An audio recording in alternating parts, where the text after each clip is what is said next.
going to go back in time a little time machine. So take me back to where you got the idea and when you started planning Russo's on the Bay. Well, it goes back to my family, which was my father, my Uncle Joe, which was the Villa Russo, which is in Richmond Hill. That's really where I started. So I went to work right in the kitchen. I was blessed to have two good teachers.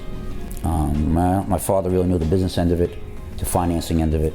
My uncle, the same way, knew what people wanted, which was the food. I wound up buying a small piece of property here, because as you can see, I extended over the years. I had one small piece and built Russo's, and from there I continued the growth of it, as you can see, and it's been a good run. So what was the exact year that you broke ground? I opened up September 6th of 1987, so I broke ground really 2.5 years prior to that.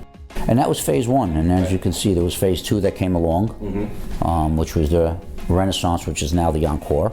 Oh, so that wasn't here? No. So it was just the Tivoli room? It was just the Tivoli room, and we had the Orchid room.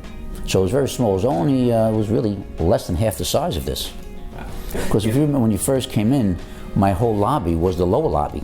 Right. And my offices were to the left, where the smoke room is.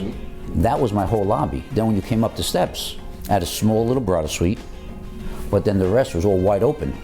But I was sharp enough at that time to go down 4 feet with the parking, and then everything was wide open.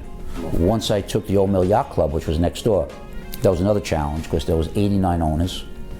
No one wanted to sell, so I had to buy Bob's Landing down the block. I built them the Old Mill Yacht Club, which is there now, gave it to them, and then took over the Old Mill Yacht Club.